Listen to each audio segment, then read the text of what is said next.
નમસ્કાર, આપ જોઈ રહ્યા છો નિર્માણ ન્યૂઝની વિશેષ રજૂઆત અને હું છું આપની સાથે નતાશા। દર્શક મિત્રો, વર્ષ 2020માં વૈશ્વિક મહામારીનો સામનો કરતો ભારત દેશ જ નહીં પણ વિશ્વના ઘણા બધા દેશો। અત્યારે ભારત દેશની વાત કરીએ તો દેશમાં ઘણા મોટા નિર્ણયો અનેક ક્ષેત્રે લેવામાં આવ્યા છે। અમુક નરસા પણ અમુક સારા પણ નિર્ણયો અને મહત્વના નિર્ણયો જે આગામી સમય માટે લેવામાં આવ્યા છે તેનામાં એક કે જે મોટી શિક્ષણ પદ્ધતિમાં ફેરબદલ આવ્યો છે। આખરે 34 વર્ષ બાદ શિક્ષણ નીતિમાં મોટા અને નવા ફેરફાર આવ્યા છે।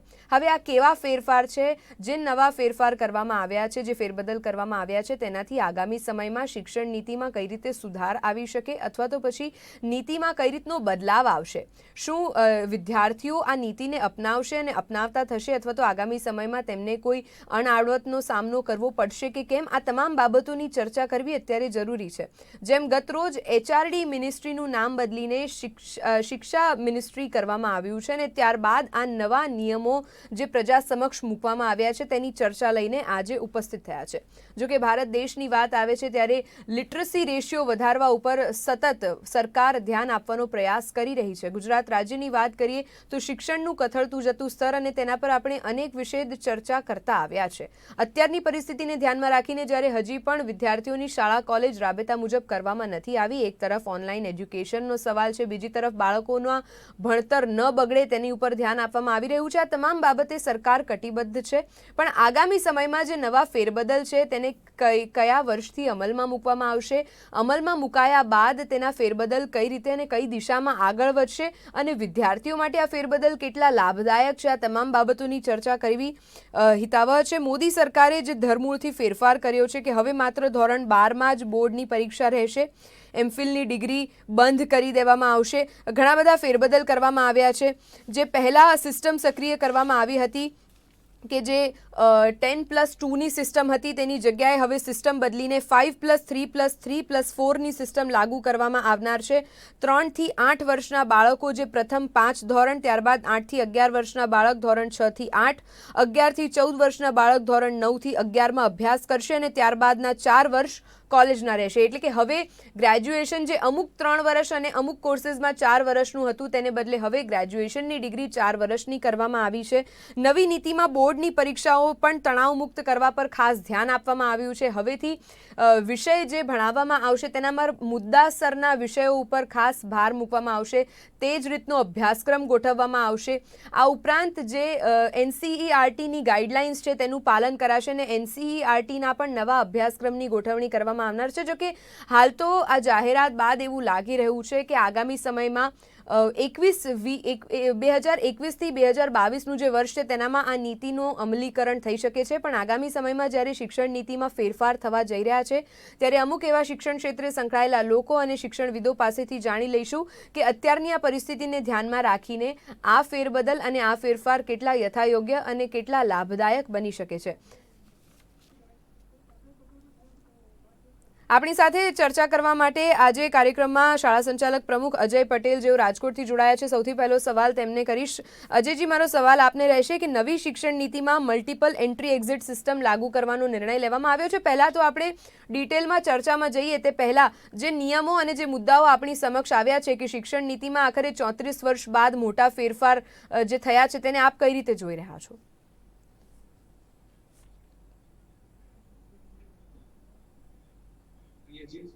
ખૂબ સારી વાત સરકારશ્રી દ્વારા કરવામાં આવી છે। લગભગ 2 લાખ લોકોના સજેશન પણ લેવામાં આવ્યા છે, પણ સૌથી મોટી વાત અમને જે ઉડીને આંખે વળગે એ છે કે જે માતૃભાષામાં એટલે કે પ્રાદેશિક ભાષામાં ધોરણ KG થી ધોરણ 2 નું શિક્ષણ આપવાની જે વાત છે એ ખૂબ જ આવકારદાયક વાત છે। ધોરણ 5 સુધી સોરી, તો અત્યાર સુધી એવું થતું હતું કે ભાઈ અંગ્રેજી માધ્યમ તમે KG ના બાળકોથી શરૂઆત થઈ જતી હતી, પરંતુ જ્યારે પ્રાદેશિક ભાષાની વાત આવતી ને આપણે આપણી માતૃભાષામાં જે શિક્ષણ મેળવી શકીએ એ સૌથી ઉત્તમ શિક્ષણ હોય, પણ ત્યાં ક્યાંક ને ક્યાંક કચાશ રહી જતી હતી। પરંતુ હવે જ્યારે દરેક પ્રાદેશિક ભાષામાં શિક્ષણ આપવાની વાત આવશે એટલે જે બુનિયાદી શિક્ષણ કહેવાય, જે બાળકોનો વિદ્યાર્થીઓનો પાયો જે કહેવાય તે ખૂબ મજબૂત થશે અને સૌથી શ્રેષ્ઠ બાબત કરું છું અને આને હું સૌથી વધારે આવકાર આપું છું। અને ખાસ કરીને KG થી બીજા ધોરણ સુધીના બાળકોને નોટબુક અને પેન એટલે કે પેન્સિલ વગર જે ખાલી મેન્ટલી જે પેલામાં જ લેવલ એમનું ચેક કરવાનું રહે અને કોઈ પણ જાતના સ્ટ્રેસ વગર જે અત્યારથી પહેલા ધોરણથી જે નોટબુક ને પેનની વાત હતી એ હવે ક્યાંય નહીં રહે, કારણ કે ખૂબ સારી પ્રેક્ટિકલ જે એમને બેઝ બનશે એ ખૂબ આવકારદાયક બાબત છે. એટલે અમે આ નવી શિક્ષણ નીતિને ચોક્કસ આવકારીએ છીએ.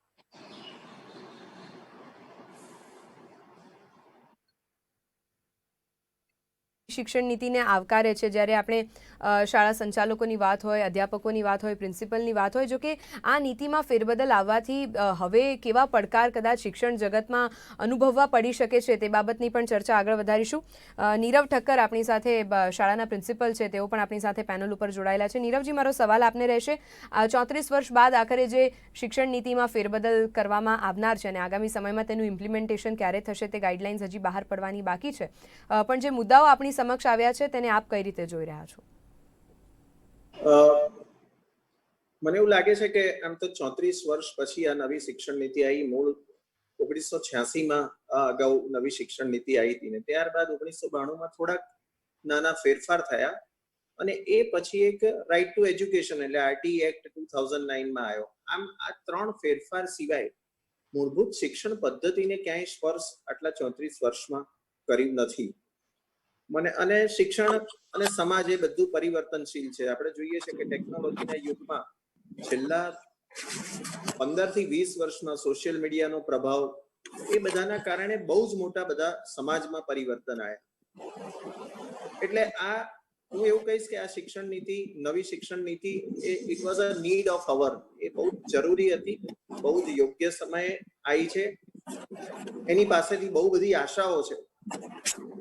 તમે જે કીધું કે કોઈ ચોક્કસ બાબતો, તો મારા ખ્યાલથી આજ દિન સુધીની શિક્ષણ નીતિ બધી 10+2 એટલે ફર્સ્ટ સ્ટાન્ડર્ડ થી શરૂ થઈ અને આખી આ શિક્ષણ નીતિ ફોકસ થયેલી હતી. પહેલી વાર કોઈ શિક્ષણ નીતિએ અર્લી ECCE જે આપણે અર્લી ચાઇલ્ડહુડ કહીએ એના વિશેની વાત કરી છે. આજ દિન સુધી બીજી કોઈ ગાઈડલાઈન હતી નહીં. એટલે મને એવું લાગે છે કે બહુ જ આ મહત્વની બાબત છે કે ECCE ને એ લોકોએ મહત્વ આપ્યું અને એના માટે જે શિક્ષણ નીતિ લખી છે એમાં નવો કોડ લખવાની, નવો નેશનલ કરિક્યુલમ ફ્રેમવર્ક ECCE માટે લખવાની વાત છે કે આખી એની પૂરેપૂરી માર્ગદર્શિકા આવશે અને 2030 સુધીમાં એનું 100% એનરોલમેન્ટ કરવાની વાત છે. એટલે જે 6 વર્ષ પહેલાનું શિક્ષણ હતું, 3 થી 6 વર્ષ પહેલાનું, એની આજ દિન સુધી કોઈ ચોક્કસ માર્ગદર્શિકા સરકાર તરફથી કે NCERT તરફથી નથી. આ એક બહુ ચોક્કસ મોટી માર્ગદર્શિકા બહાર પડશે અને એક યુનિફોર્મ એજ્યુકેશન ચાલુ થશે. અત્યારે સ્કેટર્ડ બધા પોતપોતાની રીતે ચલાવતા હતા, એને બદલે આ રેગ્યુલરાઇઝ થશે. એટલે મારી દ્રષ્ટિએ હું આને બહુ મોટું પરિવર્તન માનું છું. બીજી વાત કરીએ તો ટેકનોલોજીનો યુગ ઘણો બધો આગળ વધી ગયો. આજે કી પ્રિન્સિપલ્સ ઓફ NEP લખ્યા છે, એમાં કી પ્રિન્સિપલમાં one of the principle is a use of technology. એટલે ટેકનોલોજીનો સંદર્ભ, એનો ઉપયોગ વધારવો. એટલે જે આપણે ટેકનિકલ એજ્યુકેશન નહીં પણ એજ્યુકેશન થ્રુ ટેકનોલોજી, એનો ઘણો બધો પ્રભાવ વધશે, એનો વ્યાપ વધશે. એટલે હું એવું માનું છું કે એ પણ એક બહુ મોટો આવકારદાયક પગલું છે. નાનપણથી એજ્યુકેશન, ટેકનોલોજીનું એજ્યુકેશન આપવું, એ એટલે કે 6ઠ્ઠા ધોરણથી વિદ્યાર્થીઓને કોડિંગ શીખવવું, એ એક વાત કરી છે. એ પણ એવું કહી શકાય કે એક બહુ મોટો આવકારદાયક પગલું છે. વોકેશનલ એજ્યુકેશન 6th સ્ટાન્ડર્ડ થી એડ કરવાની વાત કરી છે કે 6ઠ્ઠા ધોરણથી વ્યવસાયલક્ષી શિક્ષણ, એટલે કોઈ એક સ્કિલ વિદ્યાર્થી શીખે. આપણે બધા જાણીએ છીએ કે અત્યારે એવી એજ્યુકેશન સિસ્ટમ ઉપર એક બહુ મોટો પ્રશ્નાર્થ આવે છે કે they are not employable. College graduate થયા પછી પણ એની સામે એવો પ્રશ્ન આવતો હોય છે કે દે આર નોટ એમ્પ્લોયેબલ. એટલે મને એવું લાગે છે કે આ પણ એક બહુ આવકારદાયક પગલું છે. આમ સમગ્ર રીતે જોઈએ તો એ અત્યાર સુધીનું જે એજ્યુકેશન સ્કોલિસ્ટિક એજ્યુકેશન હતું એના ઉપરથી હોલિસ્ટિક એજ્યુકેશન ઉપર જઈ રહ્યા છે. મૂલ્યાંકન પદ્ધતિમાં પણ હોલિસ્ટિક મૂલ્યાંકન એટલે 360 ડિગ્રી વ્યૂ ઉપરની વાત કરી છે. એટલે આમ જોવા જઈએ તો આખી તમામે તમામ પાસાને બહુ સારી રીતે સ્પર્શ કર્યો છે. એટલે એક બહુ ઉજ્જવળ ભવિષ્ય, શિક્ષણના ભવિષ્ય તરફ આપણે મીટ માંડી શકીએ. નો ડાઉટ આનું એક્ઝિક્યુશન કેવી રીતે થાય છે એ પણ બહુ જ મહત્વના પ્રશ્નો ઉભા ઊભા થાય. બિલકુલ મહત્વનું છે. પેનલ ઉપર શિક્ષણવિદ ડોક્ટર કિરીટ જોશી પણ જોડાયા છે. સાહેબ, આપનું સ્વાગત કરું છું. મારો સવાલ આપને રહેશે કે શિક્ષણ નીતિમાં મહત્વના ફેરફારોને મોદી સરકારની, મોદી કેબિનેટની મંજૂરી મળી ગઈ છે. આખરે જે 34 વર્ષ બાદ મોટા ફેરબદલ થવા જઈ રહ્યા છે શિક્ષણ જગતમાં, અને તે ક્યાંક જરૂરી હતા. આગળ બે મહેમાનો જે પેનલ ઉપર જોડાયા છે તેમના મંતવ્યો જાણવાનો પ્રયાસ કર્યો, અને તેમણે આ જે નવી પદ્ધતિ, નવા નિયમો આપણી સમક્ષ આવ્યા છે તેને આવકાર્યા છે. આપ કઈ રીતે જોઈ રહ્યા છો? આજે ભારતની અંદર શિક્ષણમાં પ્રવર્તતી તમામ સમસ્યાના ઉકેલ આ નવી શિક્ષણ નીતિમાં છે, હું વ્યક્તિગત માનું છું. માનનીય પ્રધાનમંત્રીજીએ છેલ્લા 4 વર્ષથી પોતાના ધ્યેયને અનુરૂપ શિક્ષણમાં ક્રાંતિકારી ફેરફારો કરવા માટેનું જે ઉપાડી લીધેલી ઝુંબેશ એને કદાચ હવે એક વાસ્તવિક રૂપે ન્યાય આપવા જઈ રહ્યા છે. આ નવી નીતિ છે એની અંદર ખાસ કરીને પૂર્વ પ્રાથમિક શિક્ષણથી શરૂ કરી ઉચ્ચ શિક્ષણ સુધીના તમામ ઘટક પક્ષોને સાંકળી લીધા છે. તમામમાં હાલમાં જોવા મળતી તમામ સમસ્યાના ઉકેલો ને કઈ રીતે કરી ન્યાય આપી શકાય એવું આ નવી શિક્ષણ નીતિમાં સ્થાન છે.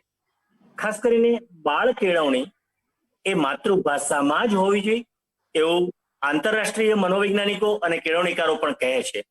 આ વિશ્વના મનોવૈજ્ઞાનિકો અને કેળવણીકારોના આ વિચારોને આપણી શિક્ષણ નીતિમાં સ્થાન આપવામાં આવ્યું છે. એટલે કે ધોરણ 5 સુધી માતૃભાષામાં શિક્ષણ એ બહુ મહત્વનો નિર્ણય રહેશે અને આવકારદાયક છે. પણ એ જ વિશેષ આપણે જે અત્યારે આરટી, રાઇટ ટુ એજ્યુકેશન જે છે એ સામાન્ય રીતે અત્યારે 6 વર્ષથી શરૂ થાય છે, 6 થી 14 વર્ષ માટે. તેમાં તેઓ જે અત્યારે લઈ ગયા છે તે 3 વર્ષથી, એટલે કે 3 વર્ષ પૂરા કર્યા પછી, એટલે કે 4 વર્ષની ઉંમરથી 18 વર્ષની ઉંમર સુધીનું શિક્ષણ, એટલે કે પૂર્વ પ્રાથમિક થી માંડી 12 ધોરણ સુધીનું શિક્ષણ મફત અને ફરજિયાત આ નવી શિક્ષણ નીતિમાં કરવામાં આવ્યું છે. એ પણ એ આવકારદાયક પગલું છે.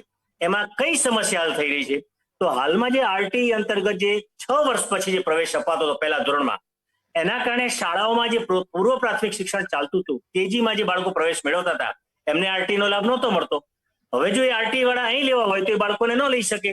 એટલે પહેલા ધોરણમાં આરટી ના વિદ્યાર્થીઓ આવે તો કાં જગ્યા ખાલી રાખવી પડે અથવા તો આર્થિક નુકસાન જાય. આ બે વસ્તુ થતી હતી. એટલે વિદ્યાર્થીઓને, વાલીઓને પણ ન્યાય મળશે અને શિક્ષણમાં વ્યવસ્થાપન શાળા કક્ષાએ પણ જળવાશે એવું હું માનું છું. ત્રીજી વાત, મોટો ફેરફાર એ પણ છે કે પરીક્ષા પદ્ધતિમાં બદલાવ આવી રહ્યો છે. બાળકોએ પોતે પોતાને જે ક્ષમતા છે એ ક્ષમતાનું મૂલ્યાંકન બાળકે પોતે પણ કરવું પડશે, શિક્ષકો પણ કરશે અને આઉટસોર્સિંગથી પણ થશે. અને એથી વિશેષ જે પહેલા આપણે ગુજરાત રાજ્યમાં જે નીતિ અપનાવી હતી, જે સ્કિલ આધારિત વેલ્યુ બેઝ જે શિક્ષણ હતું, જેને આપણે અહીંયા કહેવામાં આવ્યું હતું શાળાકીય સર્વગ્રાહી મૂલ્યાંકન, એનો પરોક્ષ રીતે સ્થાન આજે પણ આ નવી શિક્ષણ નીતિમાં આપવામાં આવ્યો છે. જેનાથી બાળકના સર્વાંગી વિકાસનું મૂલ્યાંકન જુદા જુદા ઘટક પક્ષોથી કરવામાં આવશે. આ પણ એક અગત્યનો નિર્ણય કહી શકાય છે આ કક્ષાએ.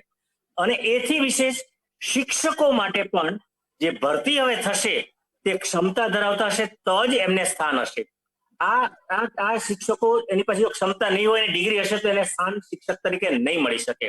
અને શિક્ષકમાં આવેલા શિક્ષકોને પણ પ્રમોશન મેળવવા માટે એમને પોતાની ક્ષમતા જાળવી રાખવી પડશે, પ્રોગ્રેસ કરવો પડશે, સંશોધનોને ન્યાય આપવો પડશે. આ બધી જ બાબતો જોઈને એમને પ્રમોશનની તક મળશે એમ કહી શકાશે. હું એવું વ્યક્તિગત માનું છું. 4 મુદ્દાઓ આપે ગણાવ્યા, ઘણા મહત્વના છે.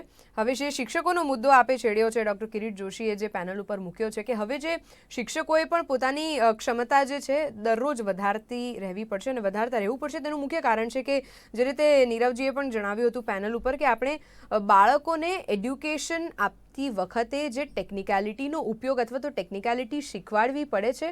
અત્યારના યુગમાં જો કે આ શીખવાડવી નથી પડતી, પણ આપણે જોયું છે કે થોડાક વર્ષો પહેલાં જે અમુક બાળકોને કોમ્પ્યુટર ઓપરેશન્સ અથવા તો ગેજેટ ઓપરેશન્સમાં પ્રોબ્લેમ આવતા હતા ને તે જ રીતે અમુક શિક્ષકો પણ આ પ્રોબ્લેમ ફેસ કરતા હતા, તે હવે આગામી સમયમાં તેવું નહીં ચલાવી લેવાય. એટલે કે શિક્ષકોએ પણ હવે પોતાની રીતે ડેવલપમેન્ટ દરરોજ લાવવું પડશે. અજયજી, આની પર આપની ટિપ્પણી.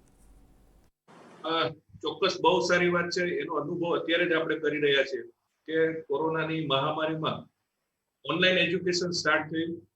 બધાએ પહેલા એનો વિરોધ પણ થયો ને અત્યારે એકદમ યુઝ ટુ થઈ ગયું છે. પણ શરૂઆતના તબક્કામાં એવું થતું હતું કે ભાઈ ઓનલાઈન અપનાવવામાં બધા વિદ્યાર્થીઓને પણ પ્રોબ્લેમ થતો હતો, શિક્ષકો પાસે પણ એની કોઈ ગાઈડલાઈન નથી, ચોક્કસ દિશા નથી. પરંતુ આજની જે આ શિક્ષણ નીતિથી એવું હું ચોક્કસ કહીશ કે જે વર્ચ્યુઅલ શિક્ષણ ઉપર જે ભાર મૂકવામાં આવ્યો છે એના લીધે ભવિષ્યમાં કોઈ આવી મુશ્કેલી ઊભી થાય તો એનો સામનો આપણે સારી રીતના કરી શકીએ અને ક્યાંય પણ શિક્ષણમાં ગેપ નહીં રહે, કારણ કે એવો અવકાશ રહેવાની વાત જ નહીં આવે.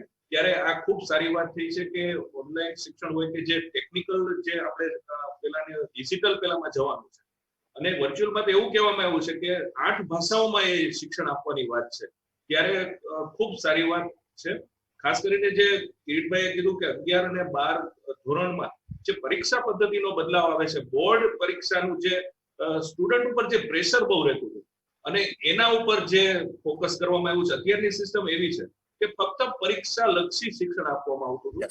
ક્યાંય બુનિયાદી શિક્ષણની વાત નથી, વ્યવહારુ શિક્ષણની વાત નથી. તમે 12મું ધોરણ પાસ થઈ જાવ તો તમને કદાચ બેંકમાં જાવ તો બેંકમાં ચેક ભરતા પણ ન આવડે એવી પરિસ્થિતિ આ શિક્ષણની છે. ત્યારે આ અભિગમને ખૂબ આવકારદાયક વાત છે કે જે સ્કિલ બેઝ તમને એક સ્કિલ ડેવલપ કરવાની વાત છે વિદ્યાર્થીઓમાં, ત્યારે એ બહુ સારી બાબત કહેવાય. અને ખાસ કરીને જે શિક્ષક માટેની જે વાત થઈ અને એમના માટે જે ટ્રેનિંગ ઉપર જે ભાર આપવામાં આવ્યો છે એ સૌથી વધારે આવકારદાયક વાત છે. પણ ફક્ત વાત જો કાગળ ઉપર ન રહી જાય અને ખરેખર જો આપણે આ પરિસ્થિતિમાં આપણે બદલાવ લાવવાનો જ છે તો એનું ડે ટુ ડે મોનિટરિંગ થાય અને ફોલોઅપ લેવાય તો જ આ શિક્ષણ પદ્ધતિનો પૂરેપૂરી આપણને સફળતા મળે. નહીં તો આ બધી વાત કાગળ જ ઉપર રહી જાય. એટલે ખાસ કરીને જે શિક્ષકોની ટ્રેનિંગની વાત છે એ ખૂબ સારી વાત છે. બિલકુલ, ઘણી મહત્વની બાબત આપે જણાવી કે પરીક્ષાલક્ષી શિક્ષણને બદલે હવે આગળ જતા સ્કિલ બેઝડ એજ્યુકેશન અથવા તો વેલ્યુ એજ્યુકેશન જે આપવામાં આવશે અને આ નીતિનું અમલીકરણ કઈ રીતે થાય છે તેના ઉપર સૌથી વધારે ફોકસ રાખવાની જરૂર છે. નીરવજી, શું વિચારો છો કે જેમ અજયજીએ પણ જણાવ્યું પેનલ ઉપર કે આ તમામ બાબતો ફક્ત કાગળ ઉપર ન રહી જાય અને તેનું અમલીકરણ સ્પષ્ટપણે થાય અને ક્યારે થશે તે તો આગામી સમયમાં આપણને જાણવા મળશે, પણ અમલીકરણમાં કોઈ મોટા આપને લાગે છે કે કોઈ એવા ચેલેન્જીસ ફેસ કરવા પડે અત્યારે ભારત દેશમાં?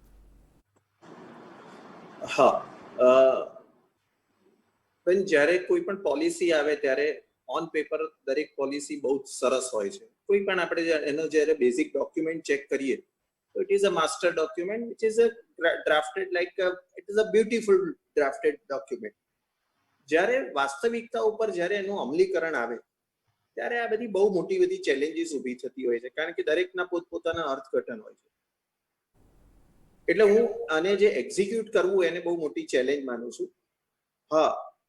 જે મોદી સરકારનો જે હિસ્ટ્રી છે કે ભાઈ જે કોઈ પોલિસી આવે અને they are is considered as a master executor, ખૂબ જ સારી રીતે એક્ઝિક્યુટ કરી શકે છે કોઈ પણ પોલિસી. એટલે આપણે બધા એવી આશા રાખીએ કે આટલો સરસ ડોક્યુમેન્ટ તૈયાર થયેલો છે, એ ડોક્યુમેન્ટ ખૂબ જ સારી રીતે આજ જે રીતે લખાયો છે એ જ રીતે એ જ સંદર્ભ સાથે અને એ જ કોન્ટેક્ટ સાથે જો એ એક્ઝિક્યુટ થાય તો મને એવું લાગે છે કે ભારતમાં આવનાર વર્ષોમાં બહુ જ જે નવું યુથ છે, આપણે એવું ગણતા હતા કે જે આપણું યુથ છે એ આપણે યંગેસ્ટ કન્ટ્રી છીએ, તો કદાચ યંગેસ્ટ કન્ટ્રીમાં આ શિક્ષણ નીતિ છે એ બહુ મોટી જોબ ઓપોર્ચ્યુનિટીઝ અને બહુ મોટો ભારતના જીડીપી માટેનો બહુ મોટો એક અવકાશ જોઈ શકાય. શિક્ષણ નીતિ કદાચ એના માટેની હોઈ શકે.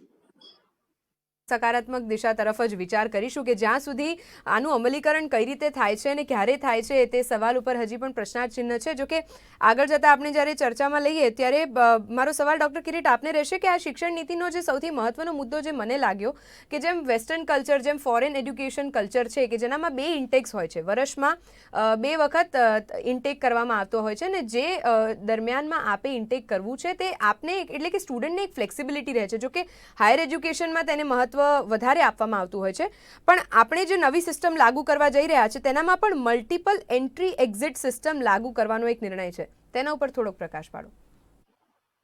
આ નિર્ણય બહુ અગત્યનો નિર્ણય છે. નવી શિક્ષણ નીતિમાં ઘણા બધા પાસાઓ એવા મૂકવામાં આવ્યા છે કે જે અત્યારે મને, તમને અને બધાને ખૂબ સારા લાગશે. અને હાલમાં જે શિક્ષણ નીતિ જે મૂકી છે તે હાલની સમસ્યાનું નિરાકરણ એમાં બધા જોઈ રહ્યા છે, એમાં પ્રતિબિંબ જોઈ રહ્યા છે. હું અને તમે અને બધા જ અમારા જેવા થોડો અભ્યાસ કર્યો છે, તો કેટલાક ન્યૂઝપેપરથી કે મીડિયાના માધ્યમથી સાંભળ્યું છે, પણ વાસ્તવમાં આ પોલિસી માત્ર ઓન પેપર અત્યારે છે. એનો જ્યારે અમલીકરણ કરવાનો થશે ત્યારે તો ઘણી બધી કમિટીઓ રચવી પડશે, રાષ્ટ્ર કક્ષાએ, રાજ્ય કક્ષાએ, જિલ્લા કક્ષાએ એના અભ્યાસક્રમની રચના શું. અત્યારે તો દિશા નિર્દેશ છે પોલિસીમાં એ દિશા નિર્દેશને ન્યાય આપવા માટે કયા પ્રકારનો અભ્યાસક્રમ, કયા પ્રકારની પરીક્ષા પદ્ધતિ, ક્યાં રહેશે, શું રહેશે, કયા હર્ડલ્સ છે, એવા ઘણા બધા પરિબળો જોવા પડશે. એટલે અમલમાં આવતા અને સંપૂર્ણપણે ન્યાય આવતા વર્ષો નીકળી જાય છે. હાલમાં 1986માં જે અમલમાં આવેલી પોલિસી 34 વર્ષ પહેલા એને આજે પણ સંપૂર્ણપણે ન્યાય આપી શક્યા નથી. અને ગ્રોથ રેટ જે 6% સુધી લઈ જવાનો 4% પણ પહોંચ્યો નથી. આમાં ગ્રોથ રેટ ખૂબ મોટો રાખ્યો છે. 15 વર્ષનો એક ગોલ છે અને મોદી સાહેબ એટલે કે આપણા પ્રધાનમંત્રી ચોક્કસ પોતાનું ધ્યેય નક્કી કરીને પહોંચી વળવા ચોક્કસ પ્રયત્ન કરે છે. પણ એમના પછી એમને જેને સોંપવામાં આવશે એના દ્વારા કેવી રીતે અમલીકરણ થઈ ગયું. આપની વાત જે હતી કે મલ્ટિપલ એન્ટ્રી, બહુ સાચી વાત છે. આજે કોઈ પણ વિદ્યાર્થી એને રસ છે વિજ્ઞાન પ્રવાહમાં અને ગયા, પણ પછી એમ થયું અમે વિજ્ઞાન પ્રવાહના બદલે મને કોમર્સમાં એકાઉન્ટમાં પણ રસ છે, તો શું? તો એ બાળકને હવે વિજ્ઞાન પ્રવાહમાં જઈને પણ એવો પ્રવાહ કોઈ નહીં રહે, પણ સબ્જેક્ટ પસંદ કરી શકશે. મારે ફિઝિક્સ પસંદ કરવું છે, મારે એકાઉન્ટ પસંદ કરવું છે, મારે ઇતિહાસ પસંદ કરવો છે, અને એ સબ્જેક્ટના આધારે એમને જ્યાં જવું હોય તે વિભાગમાં એમને ન્યાય મળશે અને એને અનુરૂપ એમની કારકિર્દી બનાવી શકશે. એટલે કે મલ્ટિપલ ચોઇસ રહેશે. કોઈ સબ્જેક્ટ માટે નિયંત્રણ નહીં. તમે વિજ્ઞાન પ્રવાહમાં ગયા પછી એકાઉન્ટને કોઈ સ્થાન જ નથી, જ્વેલરી અને બિઝનેસને કોઈ સ્થાન જ નથી. Why not? તમને રસ છે. આજે એવા ઘણા વિદ્યાર્થીઓ છે, યુવાનો છે કે જે કોમર્સમાં જાય છે છતાં સંશોધનમાં રસ ધરાવે છે. હવે સંશોધનમાં રસ ધરાવેલો વિદ્યાર્થી જો એને PRL માં કે ઇસરોમાં સર્વિસ ન મળે કે વૈજ્ઞાનિક ન બની શકે તો શું કરશે? ઘરે ઇનોવેશન કરશે. અને એટલા માટે જ આ નવી શિક્ષણ નીતિમાં આ બાળકો, આ યુવા કે જેની પાસે વૈજ્ઞાનિક વિચારો છે, જેની પાસે ઇનોવેશનના વિચાર છે, જેની પાસે બિઝનેસના પણ વિચાર છે, જેની પાસે આંકડાકીય જ્ઞાનના વિચાર છે, જેની પાસે ટેકનોલોજીના જ્ઞાનના વિચારો છે, આ તમામ ક્ષમતાઓ વિવિધ પ્રકારની છે. અને દરેકને જે ક્ષમતાનો પોતાનો વિષય પસંદ કરી એ ફિલ્ડમાં એ જઈ શકશે.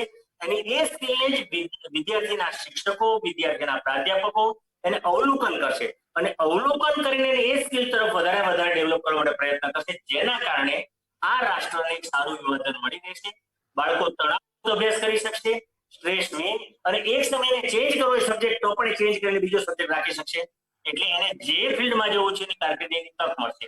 પણ એથી વિશેષ એક મહત્વની વાત આપણે મારે કહેવી છે કે આ નવી શિક્ષણ નીતિમાં જે શાળાઈ શિક્ષણ છે, એટલે કે પૂર્વ પ્રાથમિક શિક્ષણથી શરૂ થઈ પ્રાથમિક સુધીનું, ત્યાં સુધી બાળકોના વાલીઓને પણ અંદર સમન્વય થઈને એના ઉપર ભાર આપવામાં આવ્યો છે. આ બહુ અગત્યનું પાસું છે.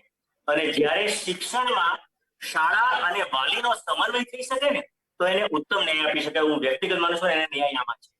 વાલીઓને પણ એમ કે બાળકો માટે કેવી રીતે તમારે ધ્યાન આપવું, શાળામાં કેવી રીતે આવી રહ્યા છે, શું સમન્વય કરવો, આવો એક ખાસ પ્રકારનો દિશા નિર્દેશ કરતું ટેમ્પલેટ એટલે માહિતી આપતા પુસ્તકો, અભ્યાસક્રમ તૈયાર કરાશે વાલીઓ માટે પણ અને શાળા માટે પણ. અને બંનેનો સમન્વય કરવામાં આવશે. આ પણ એક એનું સારું પાસું છે. પણ ફરી એકવાર દોહરાવું છું કે આ નીતિ ઓન પેપર છે અને જો વાસ્તવિક ન્યાય આપવામાં સફળ રહેશે તો ખૂબ અભિનંદનનું પગલું રહેશે. અને હું વ્યક્તિગત રીતે માનનીય પ્રધાનમંત્રી અને એમની ટીમને હું શુભેચ્છા પાઠવું છું અને અભિનંદન આપું છું. આગામી સમયમાં આપણે જોઈશું જ. જો કે દેશના વડાપ્રધાનને આપણે જ્યારે પણ સાંભળીએ છીએ મોટાભાગે મન કી બાતમાં તેઓના 2 શબ્દો પર ખાસ ભાર હોય છે. એક તો સ્ટાર્ટઅપ અને બીજું છે ક્રિએટિવિટી. હવે દેશમાં જ્યારે 60% જેટલું યુવાધન છે ને આ યુવાધન કઈ રીતે આગળ વધે.